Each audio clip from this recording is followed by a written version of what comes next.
क्या पश्चिम बंगाल में चौथी बार लगातार टीएमसी की सरकार बनने जा रही है, या इस बार बंगाल में बदलाव देखने को मिलेगा? यह सवाल इसलिए क्योंकि नतीजों से पहले सामने आए तमाम एग्जिट पोल्स में यह तस्वीर लगभग साफ हो चुकी है। लेकिन बड़ी बात यह है कि ये एग्जिट पोल भी इस वक्त दो धड़ों में बटे नजर आ रहे हैं, क्योंकि दो एग्जिट पोल्स ऐसे हैं जो बीजेपी नहीं बल्कि टीएमसी की प्रचंड जीत दिखा रहे हैं। पीपल्स पल्स और जनमत एग्जिट पोल के आंकड़ों ने बीजेपी की टेंशन को बढ़ा दिया है। पीपल्स पल्स एग्जिट पोल के मुताबिक पश्चिम बंगाल में लगातार चौथी बार टीएमसी की सरकार बनती दिख रही है। आंकड़ों के मुताबिक बंगाल की 294 विधानसभा सीटों में से टीएमसी के खाते में 177 से 187 सीटें जा सकती हैं, जबकि बीजेपी को महज 95 से 110 सीटें मिलती दिख रही हैं।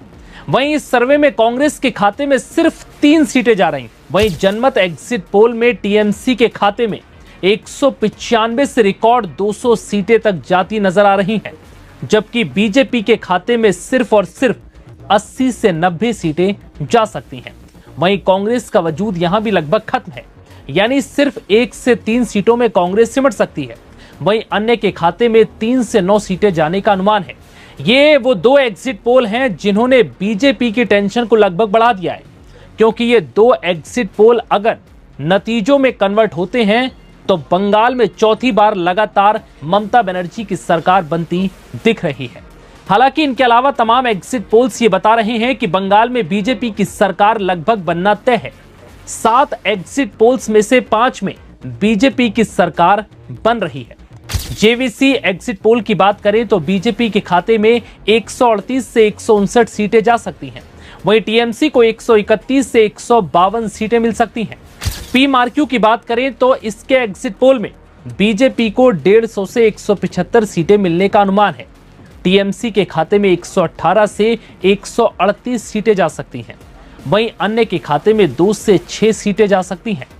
मैटराइज की बात करें तो इस एग्जिट पोल में 146 से 161 सीटें बीजेपी को मिल सकती हैं, जबकि टीएमसी के खाते में 125 से 140 सीटें जा सकती हैं। वहीं अन्य के खाते में 6 से 10 सीटें जाने का अनुमान है। चाणक्य की बात करें तो इस एग्जिट पोल में बीजेपी को करीब 150 से 160 सीटें मिल सकती हैं। टीएमसी को 130 से 140 सीटें मिलने का अनुमान है, तो वहीं अन्य के खाते में 6 से 10 सीटें जा सकती हैं। पोल डायरी के मुताबिक बीजेपी को 142 से 171 सीटें मिलने का अनुमान है, जबकि टीएमसी के खाते में 99 से 127 सीटें जा सकती हैं। वहीं कांग्रेस को महज 3 से 7 सीट मिल सकती हैं और अन्य को 0 से 1 सीट मिलने का अनुमान जताया गया है। बता दें कि 4 मई को पश्चिम बंगाल विधानसभा चुनाव के नतीजे सामने आ जाएंगे और तस्वीर लगभग फिर साफ हो जाएगी। लेकिन उससे पहले सामने आए इन आंकड़ों ने तमाम पार्टियों और नेताओं की दिल की धड़कन को बढ़ा दिया है। दोनों फेज में हुई बम्पर और धुआंधार वोटिंग, जिसने 90% से भी ज्यादा के आंकड़े को पार कर लिया, जिसके बाद जनता ने यह साबित कर दिया है कि इस बार वो खुलकर वोटिंग के लिए